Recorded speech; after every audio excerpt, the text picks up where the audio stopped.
Donc c'est un peu compliqué parce que quand on nous présente, on peut skipper la première slide. Donc je m'appelle Stéphanie, je travaille en tant que UX et UI designer à Luxembourg. Et donc ma conférence s'appelle « Un joli template ne rendra pas votre produit utilisable » et je vais vous montrer un petit peu comment est-ce qu'on peut allier expérience utilisateur et quand même continuer à utiliser des templates et des frameworks UI. Du coup, je vais commencer par quelques définitions. Bon. Je vais commencer par quelques définitions. Pour moi, ce que j'appelle un framework UI ici, dans ce contexte-là, c'est un outil qui propose un ensemble de composants qui vont vous permettre de construire une interface. Le plus connu, par exemple, c'est Bootstrap. Par template, j'entends plus quelque chose qui désigne un thème graphique appliqué à un site web. Donc, généralement, à partir de votre Bootstrap, vous avez vos composants. Tous les composants ensemble, ça va faire des pages. Et donc, template, c'est ce genre de choses. Ça peut être un template WordPress. C'est quelque chose qui est tout fait. Vous avez déjà toutes vos pages dans lesquelles vous allez ensuite juste ajouter votre contenu éditorial.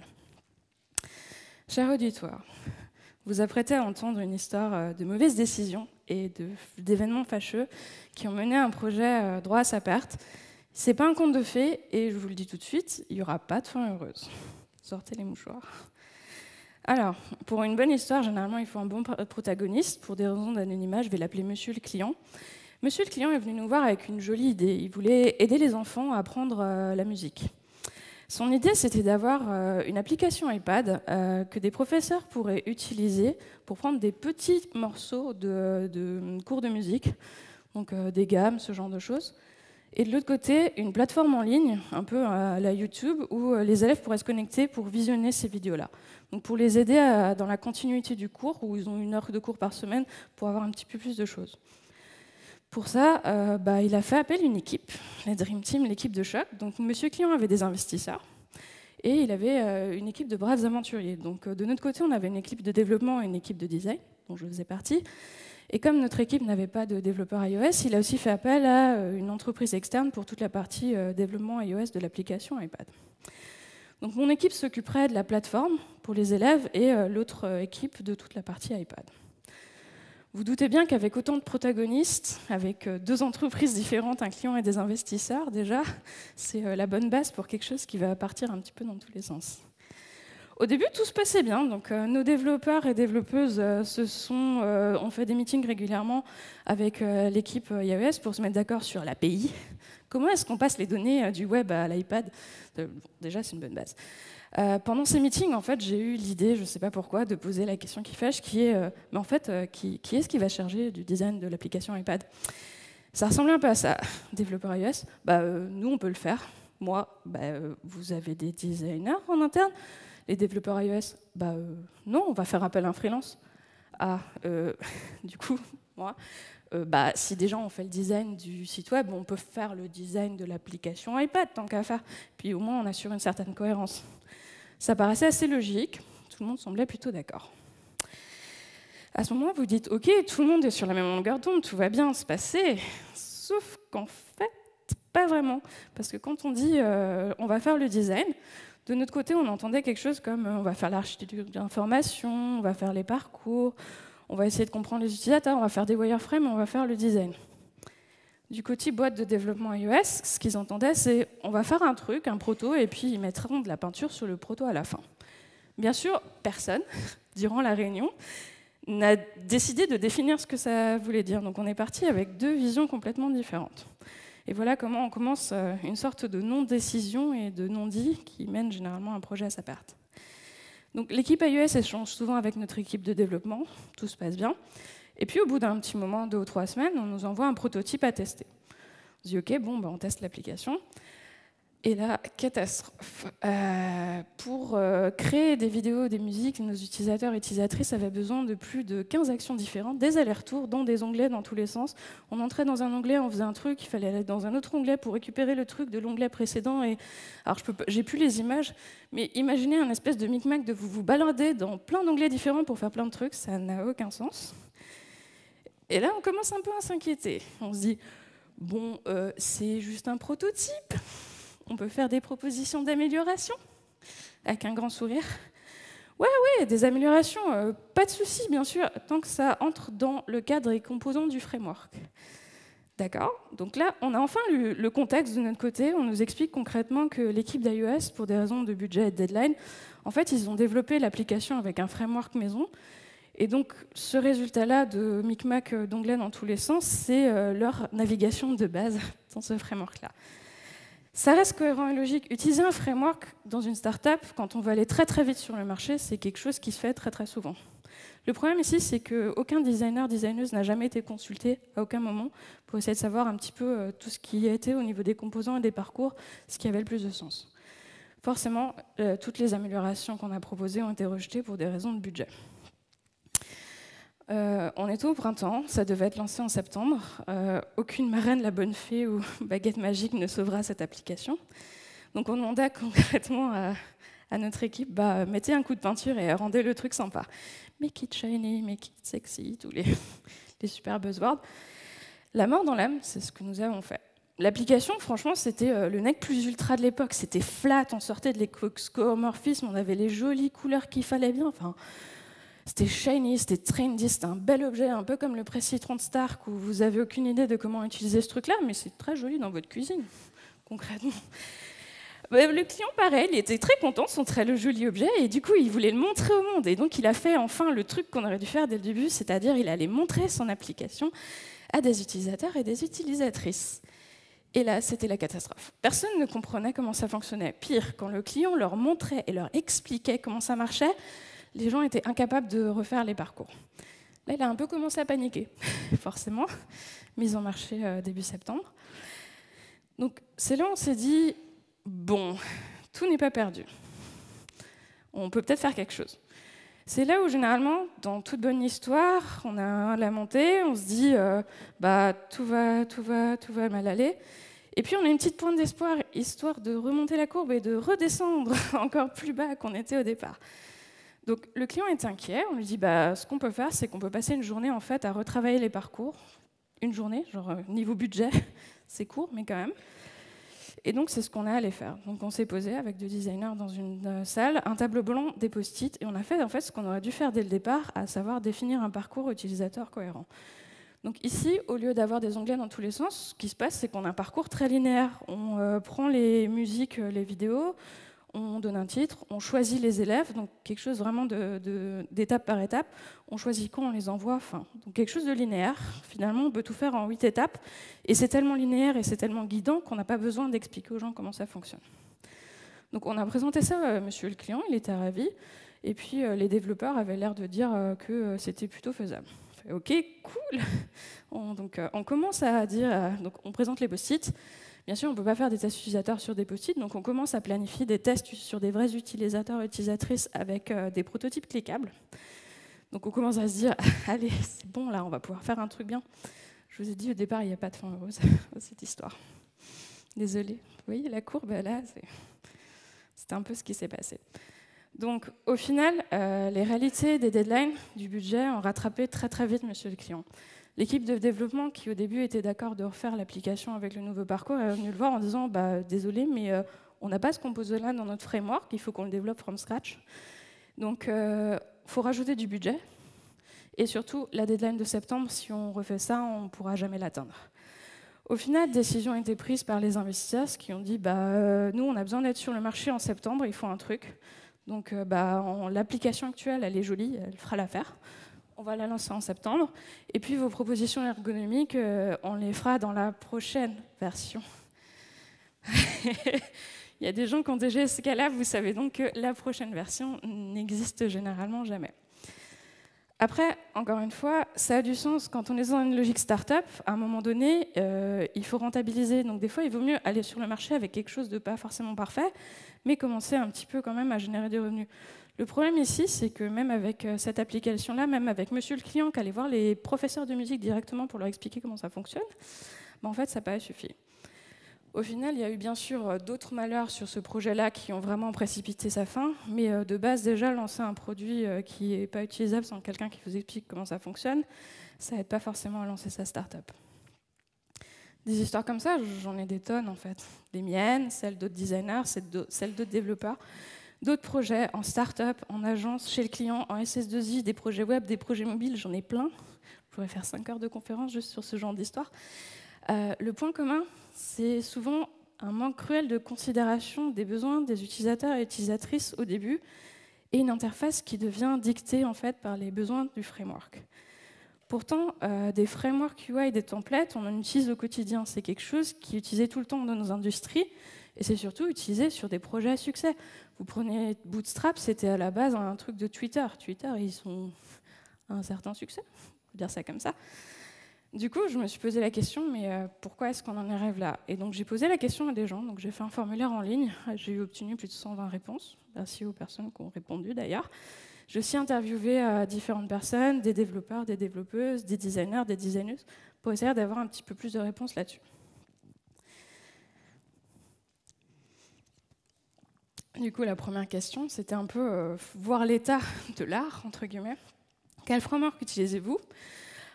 Sans grand mystère, sans grande surprise, Bootstrap reste quand même le framework le plus utilisé. Donc c'était une population un peu mixte, pas uniquement francophone là-dessus. Donc, je fais un petit aparté. En fait, en tant que designer, on n'a généralement rien contre les frameworks. Au contraire, si un designer vous dit « moi, j'aime pas les frameworks », c'est quelqu'un d'hypocrite. Parce que quand on design des applications mobiles, que ce soit pour iOS ou pour Android, on utilise un framework UI, on utilise le framework de Material Design de Google, on utilise le framework, entre guillemets, visuel d'Apple. Donc, ce qu'il faut comprendre, c'est que même nous, en fait, au final, en tant que designer, on utilise des frameworks, c'est juste qu'on utilise des métaphores visuelles au lieu d'utiliser du code. Donc ensuite, je me suis demandé pourquoi est-ce que les gens utilisent des frameworks UI et des templates, en dehors de mon projet à moi. Une grosse partie des réponses, en fait, se concentre sur le gain de temps, parce que ça permet vraiment de gagner du temps, donc encore une fois, d'aller plus vite sur le marché, de contenter le client, de montrer quelque chose plus rapidement aussi, souvent à nos clients.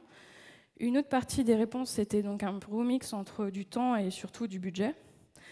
Une deuxième partie, c'est en fait, ça a été imposé. Enfin, moi, je travaille sur des projets européens à appel d'offres. Vous ne choisissez pas le framework, en fait. C'est eux qui vous l'imposent.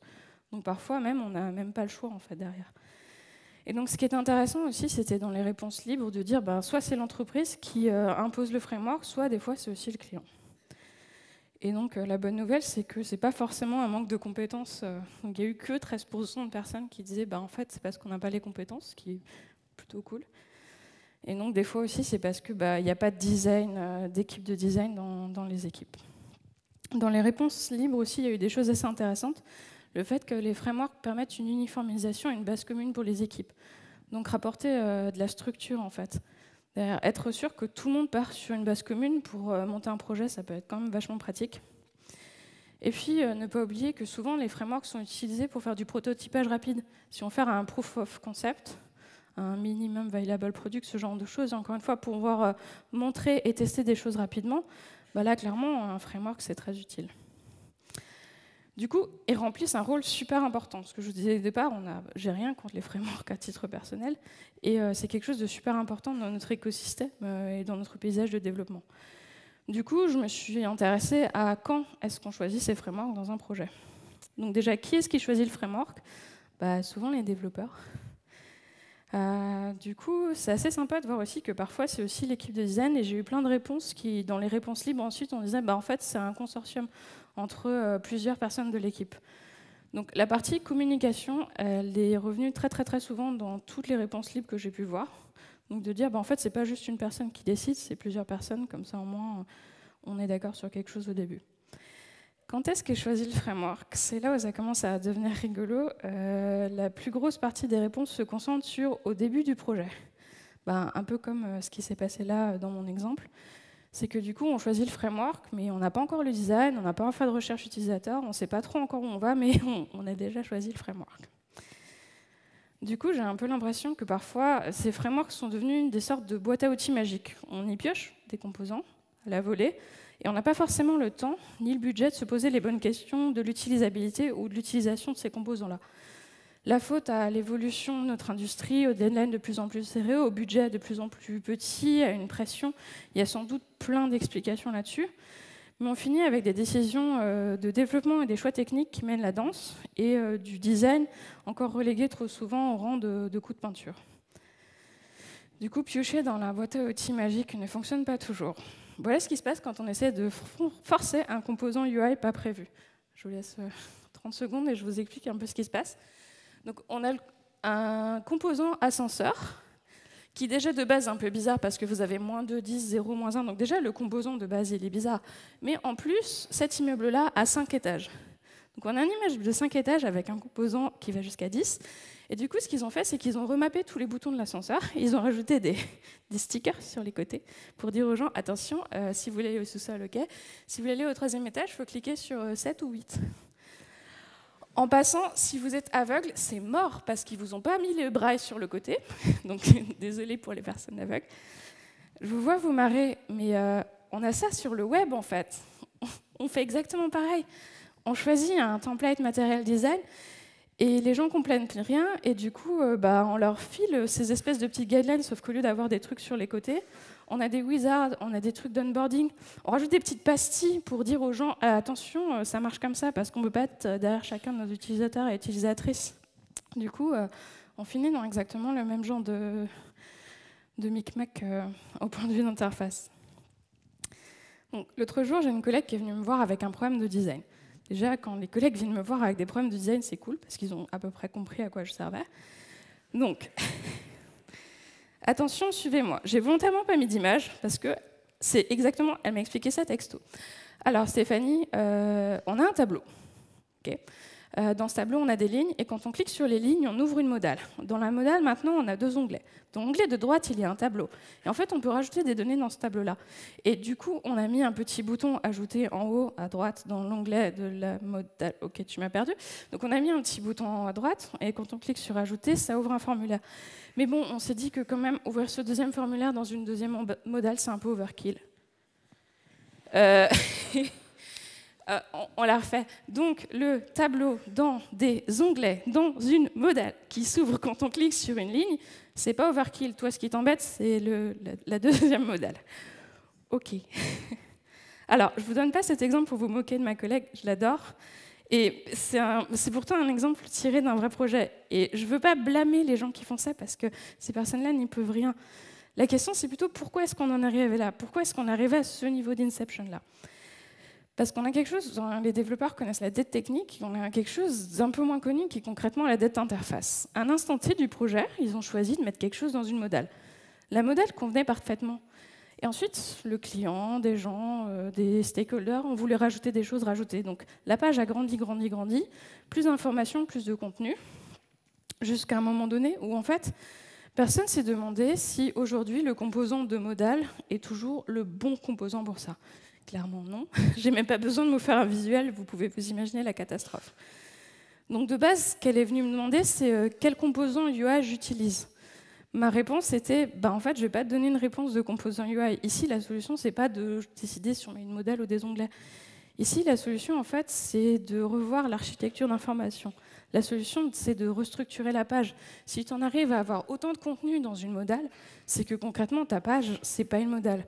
Donc, ce qu'on a proposé, c'est de faire plus une sorte de master detail, donc une vue avec le tableau, et ensuite que tous les contenus de cette modale-là, on la met dans une vraie page. L'autre intérêt, c'est qu'en plus, du coup, il y a une vraie URL, donc on peut en plus la partager, envoyer, la mettre à jour, faire des bookmarks, ce genre de choses. Ok, donc elle est venue me trouver très tôt, ce qui est plutôt cool dans un projet. Parfois, les gens viennent pas me trouver trop tôt. Et donc, je finis avec ce genre de choses. On me demande de mettre des coups de peinture sur des interfaces déjà construites. Alors, c'est tiré de vrais projets. Rendre ça plus sexy, il faut que ça claque. Avec le petit signe en même temps, histoire de bien appuyer le fait qu'il faut que ça claque, Stéphanie. Ok. Faut quelque chose de plus fun. Je sais pas, je peux mettre des chatons. Quelque chose de fun, d'accord. Définissez fun, merci. We want to blow the user, to wow the user. Yay, wow, ok. Je veux que ça en jette. Est-ce qu'il faut juste mettre des jolies couleurs sur le bootstrap et on est bon, d'accord. On veut un truc pas moche. Ok, super. Et ma préférée, mais je n'ai pas tes talents d'artiste. Et là, je m'imagine tellement tel Van Gogh avec une oreille coupée à peindre des interfaces. Non, ok, d'accord. Donc, je me suis dit, mais en fait, pourquoi est-ce qu'on a encore aujourd'hui ce cliché de les web designers, les UI designers, les UX designers, c'est des gens qui mettent des coups de peinture. Et j'ai l'impression que c'est encore pire en français. Parce que déjà en français, designer, ça se rapproche visuellement et sémantiquement de dessiner, hélas. Mais si vous cherchez une traduction, en fait, to design en anglais, en français, ça se traduit par concevoir. La grosse différence, c'est que quand on dessine rarement à plusieurs, à part dans ces petits jeux un peu marrants.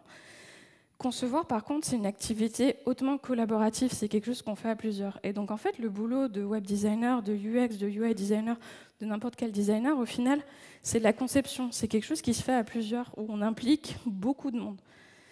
Non, c'est la suivante qu'il faut prendre en photo. Pour de vrai. Et donc, je vous le dis, je vais vous le répéter 50 fois, pour que le message passe, c'est la slide à prendre en photo, le design d'interface, ce n'est pas de l'art. Point. C'est un boulot de conception. On n'est pas là pour mettre de la peinture sur un bootstrap, concrètement. Ce qui est marrant, c'est que je discutais l'autre jour avec une nouvelle collègue. Donc, généralement, quand on a des nouveaux collègues, on explique un peu son métier.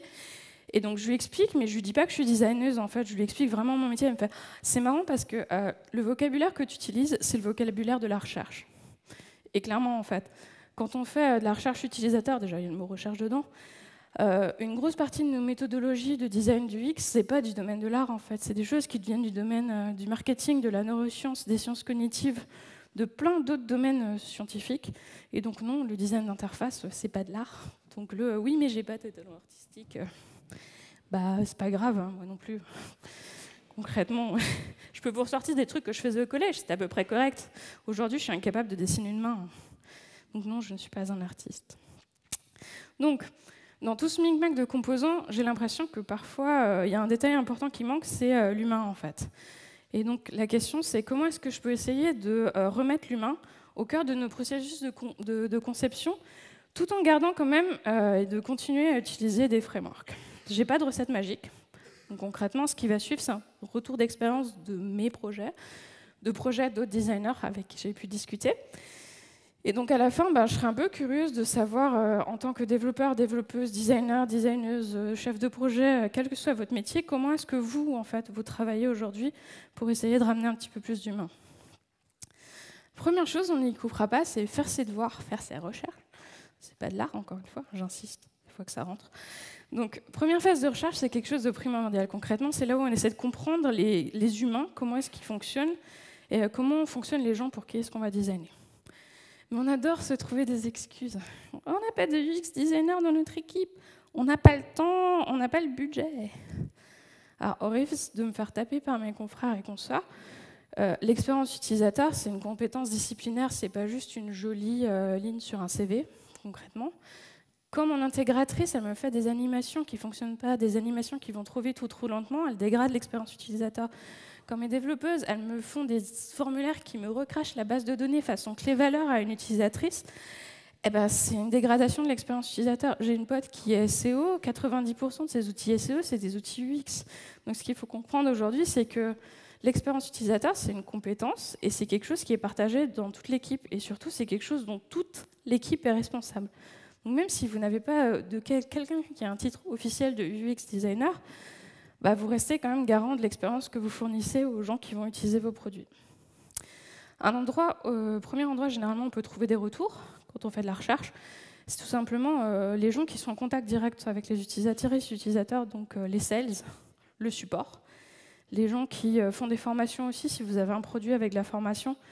Donc ça, c'est un screenshot concrètement de notre outil de ticketing très très avancé, qui est une boîte mail, la boîte mail du support. Concrètement, de temps en temps, on pioche là-dedans, on les ressort, on les classe, on les trie, pour essayer de comprendre comment les gens l'utilisent, pour essayer de trouver les nouvelles fonctionnalités. Ensuite, regardez ce qui se passe en ligne. Qu'est-ce que disent les gens de votre produit? Les forums, les réseaux sociaux, mettez des alertes Twitter dès qu'il y a le nom de votre produit qui sort. Les avis en ligne aussi, généralement. Le Bon Coin, ils s'embêtent même à répondre aux avis des gens. Et puis si vous lancez un produit et que donc, vous n'avez pas tout ça, c'est encore mieux. Regardez ce qu'on dit des concurrents. Aujourd'hui, si vous voulez faire de l'innovation, le but, c'est pas de suivre les concurrents. Le but, c'est de regarder les problèmes qu'ont vos concurrents, de les résoudre avant eux. Et là, vous aurez vraiment un avantage et vous aurez vraiment de l'innovation. Oui, mais Stéphanie, ok, mais ça coûte cher de faire de la recherche utilisateur. Un autre truc qu'on me répond assez souvent. En fait, ce qui coûtera cher, c'est la refacto derrière. C'est que si vous n'en faites pas, si vous ne partez pas sur les bonnes fonctionnalités, derrière, ça vous coûtera beaucoup plus cher. Ou alors, vous allez juste lancer un produit sur le marché qui fera un flop, et puis ça vous coûtera encore plus cher. Sur une refonte, vous pouvez utiliser des outils d'analytics, donc Google Analytics, Google Tag Manager, ce genre de choses. Regardez ce qui se passe un peu sur vos produits. Un autre truc, si c'est quelque chose que vous lancez, nouveaux produits, nouvelles fonctionnalités, faites un questionnaire en ligne. Si vous avez pas de UX designer, l'équipe marketing peut le faire. Ça coûte 30 balles, un mois de SurveyMonkey, et derrière, on a des retours très, très, très intéressants. Donc ici, sur un de nos projets, on voulait lancer une application TV. Bon, soit. Donc, dans cette application TV, il y a une recherche. Le problème, c'est qu'on utilise la recherche de gauche à droite. C'est pas comme sur le web, on peut se balader. Donc, la question, c'était dans quel ordre est-ce qu'il faut qu'on mette les filtres pour qu'ils soient pertinents pour nos utilisateurs et utilisatrices. Donc, du coup, on a lancé ça, on a lancé un sondage pour savoir un peu comment ça marche. Et dans le sondage, on a aussi posé une question qui nous servait à voir la désirabilité du produit. 3%. 3% de gens voulaient de notre application TV. C'était prévisible, mais bon, bref. Par contre, là où c'est intéressant, c'est que 25% étaient intéressés par avoir la même application sur un iPad. Du coup, ça nous a servi à nous conforter dans deux choses. Le choix du framework React Native, qui nous permettra de transférer très très vite l'application TV en application iPad. Et de deux, en fait, le développement de l'application iPad commence beaucoup plus vite maintenant dans la roadmap, parce qu'on se rend compte que l'intérêt pour nous, ce n'est pas l'application télé, au final, ça va être l'application iPad. Allez dans la rue, vous avez parfois nos utilisateurs et utilisatrices sont à plein d'endroits. BNP à Luxembourg, ce qu'ils ont fait, c'est qu'ils ont fait une après-midi de street guérilla. Donc ils sont allés rencontrer des gens au niveau du cinéma. Et ils leur ont posé des questions sur leurs besoins en termes d'applications mobiles bancaires. Alors généralement, quand on le dit après, les gens sont en mode « mais oui, mais c'est bien sûr, forcément ». Donc, ce qui s'est passé, c'est qu'ils avaient des fonctionnalités, et donc quand ils ont fait cette recherche, ils se sont rendus compte que la plus grosse fonctionnalité demandée, ils ne l'avaient pas. La plus grosse fonctionnalité, c'était de pouvoir baisser son plafond de carte de crédit. Les business analysts se sont dit, ouais, il faut pouvoir remonter son plafond de carte de crédit. Je veux faire un achat vachement plus cher que d'habitude, je monte mon plafond. Ouais, mais il y a des gens qui partent en vacances. Et du coup, ils veulent baisser le plafond, parce que si jamais on leur vole leur carte de crédit, ce genre de choses, ou si on nous vole la carte de crédit à un moment donné, pouvoir se dire, hop, je le baisse, c'est bon, personne ne peut rien faire avec, c'est un truc essentiel. Ils n'y avaient pas pensé. Donc, une après-midi, parler à des gens, et ils ont eu leur fonctionnalité essentielle qui leur a permis de sortir une application fonctionnelle. Entretien à distance, Skype, directement au téléphone, sinon par mail. Vous commencez à vous poser la première question, la personne vous répond, vous en posez une autre. L'avantage par mail, c'est que vous pouvez faire plein d'entretiens en même temps, vous avez juste à répondre aux mails des gens. Et donc c'est un processus itératif.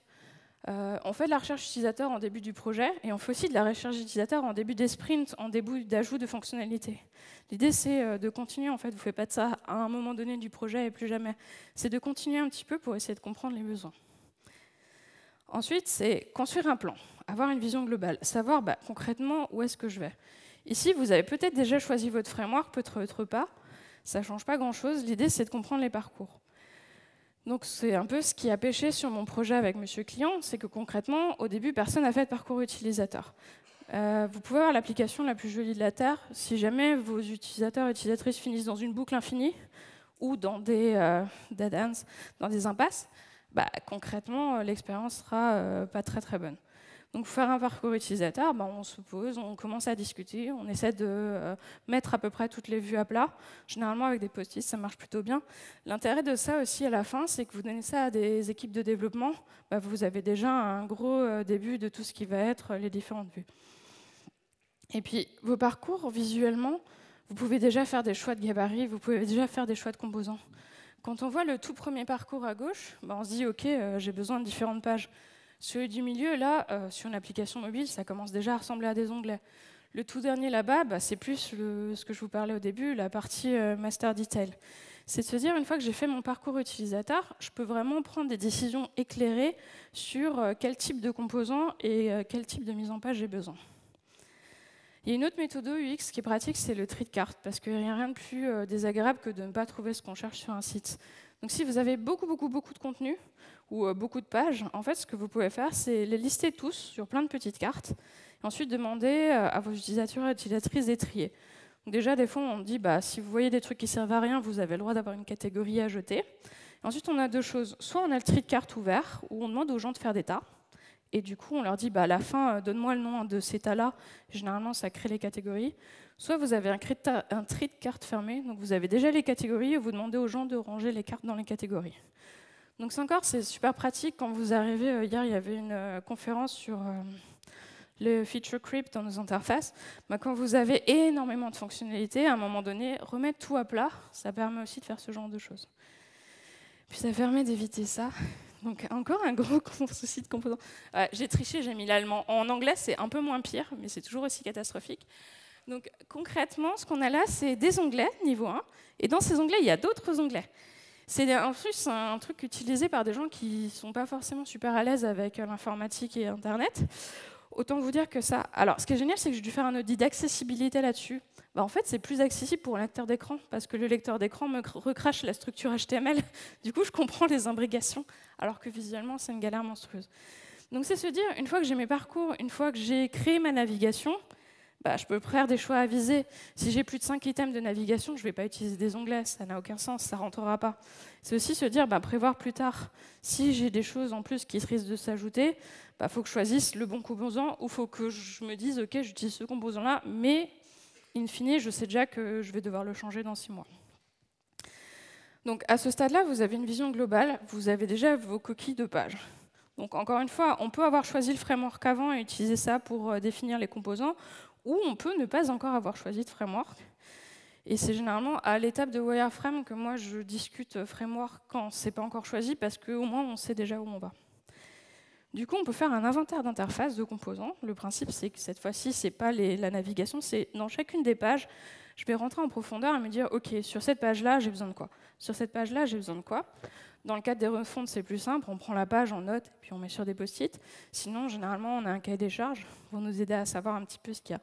Le but, c'est vraiment de lister. Et ici, c'est de se dire, OK, pour ces choses-là, de quels composants est-ce que je vais avoir besoin? Il y a une autre méthode assez sympa qui est le Crazy 8, où parfois, quand on travaille tout le temps, moi j'ai mes équipes de développement beaucoup avec Material Design, et donc ils sont venus me voir en disant, là, franchement, on est coincé, on a ça comme composant, on sait que c'est pas top, mais on n'a pas trop d'idées de comment est-ce qu'on pourrait l'afficher mieux. Je fais, OK les gars, c'est vous qui allez travailler, c'est pas moi. Donc ce qu'on a fait, c'est un truc qui s'appelle le Crazy 8, concrètement. Alors, en vrai, j'ai fait un Crazy 4 parce qu'un Crazy 8, ça fait un peu peur. Quand on dit aux gens, en fait, vous avez 10 minutes pour designer 8 fois le même composant. Le but, c'est générer des idées. On n'en a rien à faire de savoir combien ça va coûter, on n'en a rien à faire de savoir si c'est techniquement faisable ou pas. Le but, c'est de se dire, OK, on brainstorm et on réfléchit. Donc si vous prenez 4 personnes qui designent chacun 4 fois ou 8 fois le même composant, vous commencez à avoir plein d'idées. Et la partie importante ici, c'est encore une fois la collaboration. C'est une fois que vous mettez tout ça ensemble, vous vous rendez compte qu'il y a des patterns qui émergent en fait, que plein de gens ont plusieurs fois la même idée. Et là, on va se dire, OK, on voit que déjà cette idée-là est reprise plusieurs fois, on va pouvoir discuter. Donc, le fait d'avoir généré plein d'idées de manière très libre, ensuite on peut se poser des questions, de se dire, est-ce que dans notre framework, on a un composant qui fait ça, est-ce qu'il ne vaut pas mieux aller vers là, ce genre de choses. Donc encore une fois, c'est un côté très collaboratif en fait. Et donc ce qui est important, c'est pas juste de lister des composants, c'est d'essayer de les regrouper pour être sûr d'avoir quelque chose de factorisé à la fin. Le but, in fine, d'un framework, c'est de pouvoir réutiliser les composants. Et donc c'est là en général où je dis c'est l'endroit où on va vraiment choisir en fait. C'est le choix des composants, le choix des frameworks, pour moi il se fait à plusieurs parce que c'est une décision à avoir. Et généralement quand on a déjà on sait à peu près qu'est-ce qu'on a comme page, on sait à peu près les gabarits de page, on sait à peu près où est-ce qu'on veut aller, est-ce qu'on veut des tableaux, des formulaires, ce genre de trucs, ça permet de faire un choix éclairé. Et puis j'avais un verbatim assez sympa qui était assez souvent revenu dans les études que j'ai faites. C'est ce besoin en fait de travailler main dans la main entre équipes de design et de développement dès le début. Il y a même des gens qui m'ont parlé de peer programming, mais avec des designers. De dire, vous prenez toujours un designer, une personne qui fait du dev, vous les mettez ensemble et vous les faites fonctionner en binôme en fait, pour être sûr de vraiment pouvoir avancer ensemble. Donc c'est ça qui est super intéressant, c'est que dans l'étude que j'ai faite, c'est super positif en fait, toutes les réponses sont en mode on veut plus de travail collaboratif. Donc go quoi. Donc je vous dis à ce moment-là, je choisir le framework sur quels critères. Ce qui est ressorti le plus, c'est le support de la communauté en fait. Ce qui est assez intéressant parce que derrière, effectivement, s'il y a une grosse communauté et un gros support, ça veut dire qu'on peut embaucher plein de gens qui vont utiliser ce langage, ce framework. On peut aussi beaucoup plus facilement le faire passer à quelqu'un d'autre dans l'équipe. On peut aussi être quasiment sûr qu'il y a quelqu'un chez le client finalement qui va aussi avoir les mêmes compétences.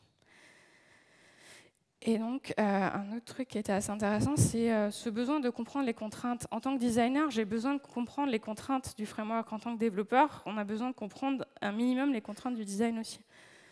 Donc, une fois que le framework est choisi, moi, ce que je fais, c'est une prise en main du design du framework. Généralement, mes équipes de développement vont commencer à regarder le code. Bah, moi, en fait, je vais commencer à regarder le design. Du coup, bah, s'il n'y a pas d'exemple de composants dans la documentation, je suis super frustrée parce que moi, c'est le truc dont j'ai besoin concrètement pour fabriquer mes pages derrière. Donc ça, c'est l'exemple d'Ionic, un projet qu'on avait fait où le framework était imposé dès le départ. Et donc à partir du moment où on a fait la recherche utilisateur et les parcours, moi, j'ai commencé à parcourir la documentation et à lister un petit peu les composants dont j'allais avoir besoin. Ensuite, j'ai fait des wireframes et des prototypes à partir des composants existants. Donc, le but, là, clairement, c'était de me baser le plus possible sur Ionic. Donc, j'ai réussi à le faire pour l'application mobile. Il y avait tous les composants dont j'avais besoin. Il y a certains projets où je n'ai pas tous les composants. Et du coup, quand je n'ai pas tous les composants, bah, je vais voir mes équipes de développement et je leur dis bah, « Ok, là, il me faut un truc qui n'existe pas. » Et encore une fois, on commence à discuter, de dire « Est-ce qu'on introduit un nouveau composant? Est-ce que ça vaut le coup? Est-ce qu'il va être réutilisé? Est-ce que ce composant est utile sur plein de différentes pages ?» Et donc, pour savoir ça, en fait, je documente mes composants. Donc, c'est souvent un tableau à 3 colonnes. Ce à quoi ça ressemble dans les wireframes. La colonne du milieu, c'est toutes les pages. Donc là, c'est des vues mobiles dans lesquelles le composant est utilisé. Et il y a encore une troisième colonne qui est l'URL vers la documentation. Parce que je me dis, bah, si déjà je me suis cogné toute la documentation, autant que je donne la bonne URL aux gens pour qu'ils aient besoin de rechercher. Donc, j'ai les bons composants. La bonne nouvelle, c'est que si vous utilisez un framework, vous pouvez faire des prototypes super rapides. Du coup, on peut aller très vite en test utilisateur. C'est de se dire, bah, au final, je n'ai pas forcément besoin du design, je n'ai pas ça besoin de savoir si le bouton il est rouge, jaune ou la tête de mon icône pour pouvoir tester le choix du composant. Donc à partir de là, il faut vraiment valider si un composant fonctionne ou pas, c'est de se dire, bah, ok, je le teste sur des vrais gens. Des fois, on se dit, ok, ce truc-là va plutôt bien marcher, et quand on le donne à des utilisatrices finales, elles sont là, genre, je ne comprends pas comment fonctionne le drag and drop dans l'interface. Et là, on se dit, bon, bah, ok, on va peut-être changer de composant, parce que là, sinon, ça ne va pas le faire. Donc l'expérience utilisateur, encore une fois, c'est la responsabilité de toute l'équipe. Si vous n'avez pas forcément des UX designers, il y a d'autres métiers, des business analysts peuvent faire des wireframes, des chefs de produits font aussi des fois des wireframes. Donc il y a plein de gens dans les équipes qui peuvent avoir des multicasquettes et qui peuvent prendre en charge ces rôles et ces fonctionnalités-là. Et donc une fois que ça est fait, on passe à la phase de design et de documentation. J'ai conscience qu'il y a des gens qui n'ont pas d'équipe de design et donc des fois vous êtes obligé de faire avec. Donc je vais donner quelques petits conseils rapides. Mon premier conseil, c'est quand même essayer d'embaucher des équipes de design ou de travailler avec des équipes de design. Forcément, il paraît que c'est un métier, tout ça, que c'est pas de l'art, enfin, bref. Mais si vraiment vous n'en avez pas, la première chose, c'est n'ayez pas peur de garder le framework de base, en fait, s'il a été créé comme ça, c'est qu'il fonctionne. Ou partez sur des thèmes tout faits en fait, pour éviter les impairs de couleurs. Si vraiment vous voulez changer les couleurs, il y a des outils en ligne qui vous permettent de vous procurer des palettes comme Color Hunt. Faites attention à l'accessibilité quand même. Beaucoup de ces palettes-là sont jolies, elles vont bien ensemble, certes, mais par contre, en termes de contraste, c'est pas toujours ça. Les slides seront disponibles à la fin, ne vous inquiétez pas pour les URL. Mon conseil sur les icônes, si vous êtes un développeur et développeuse qui est obligé de travailler avec des icônes mais que vous ne savez pas trop, utilisez toujours les icônes d'un même pack parce qu'elles ont une certaine cohérence entre elles. Genre Font en Somme où il y a des très gros packs avec 3000 icônes, normalement vous devriez trouver ce qu'il vous faut.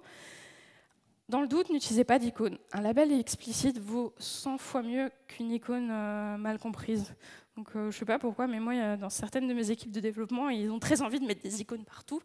Donc je design un bouton, il y a marqué sauver, je vais dans l'interface et il y a une espèce d'icône floppy à côté. Je dis, mais sauver, c'est bien, c'est explicite, on n'a pas besoin du floppy. Enfin, donc dans le doute, pas d'icône, des fois c'est plutôt bien aussi. Pour les polices, c'est pareil, n'utilisez pas Comic Sans pour des interfaces. Et surtout, si vous ne savez pas comment mélanger des polices, le choix c'est keep it simple. Une seule police avec plusieurs graisses, donc une seule famille, par exemple l'Open Sans, la Roboto, avec du gras, de l'italique et du régular. Généralement, vous êtes sûr de ne pas commettre d'impair. Et surtout, documentez les décisions de design. Les développeurs, développeuses ont l'habitude de documenter. Nous aussi, designers, il faut qu'on documente. Parce que le plan clé, encore une fois, c'est que si on documente, on peut prendre des décisions plus tard et on peut revenir dessus, on peut en rediscuter. Généralement, je fournis des style guides du design modulaire. Donc ce qu'il faut comprendre, c'est que je bosse sur des très très gros projets où clairement, je ne vais pas designer toutes les pages. Donc généralement, je travaille plus dans une sorte de design de composants où on va faire des wireframes pour les pages principales, on va faire un style guide, donc du coup on sait à peu près à quoi ressemblent les composants. Et donc au bout d'un moment, les nouvelles pages, en réutilisant les composants, c'est juste du drag and dropper depuis mon style guide en fait. Et puis pensez aussi derrière que certains composants existent à plein d'états. Un input field, c'est pas juste le truc en haut, c'est tous les autres états. Pensez aux erreurs. Moi, en discutant avec pas mal de monde, on m'a dit un de mes choix sur les frameworks, c'est la gestion des erreurs. Il faut que le framework soit capable de gérer les erreurs de manière intelligente. Ça aussi, en termes de design, moi, il faut que je vous les design, les erreurs. Sinon, vous êtes un petit peu embêtés. Puis on a des trucs assez sympas, on a des plugins qui permettent de faire carrément des spécifications de design pour dire ça c'est cette fonte-là, ça c'est ces couleurs-là. Donc encore une fois, pour aider un petit peu la communication. Et donc ce besoin de documentation, c'est quelque chose qui est remonté aussi très très souvent dans l'étude, c'est de se dire faire en sorte en fait que nos équipes de développement comprennent pourquoi on utilise ce composant-là. Et ce qui est plutôt cool maintenant dans certains frameworks, c'est que certains frameworks commencent à documenter les décisions de design. Donc ça, c'est Clarity. Alors, je vous avoue que je n'ai pas regardé la tête du code. Mais concrètement, Clarity, la première chose que vous avez sur chacun des composants, ce n'est pas le code HTML, c'est comment l'utiliser avec des conseils en termes de design et d'expérience utilisateur. C'est plutôt pas mal. Donc même les frameworks, en fait, commencent à documenter le design.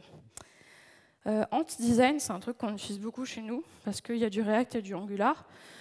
Alors eux, ils ne documentent pas chacun des composants, mais vous avez toute une page qui est concrètement Ant Design avec des conseils de design sur les contrastes, les couleurs, ce genre de choses.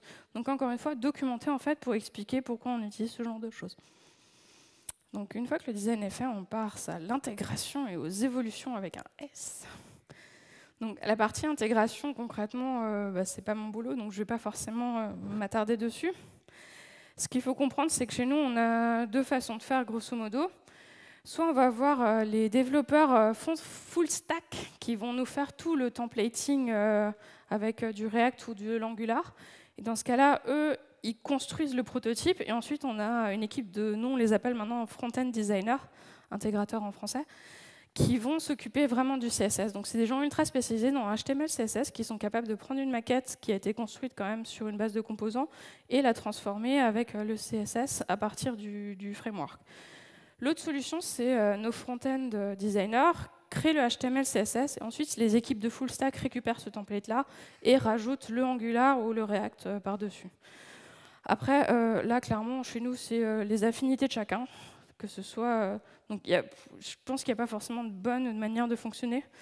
L'idée, c'est surtout documenter, encore et toujours, les composants ajoutés. Parce que si un jour si vous mettez à jour votre framework, vous voulez savoir qu'est-ce qui était de base, qu'est-ce qui a été ajouté, et qu'est-ce qui potentiellement risque de casser si jamais vous mettez à jour votre bootstrap ou votre framework. Et si par exemple le composant il n'était pas fait dans Ant, il n'existait pas, c'était un truc ultra custom, et donc du coup il a été documenté, il a été recréé de zéro. Et au final, c'est pas toujours possible de designer toutes les pages. Ce que je vous disais au départ, c'est pas toujours budgété. Des fois, on a 2 jours de design sur un truc de 150 jours de dev, concrètement.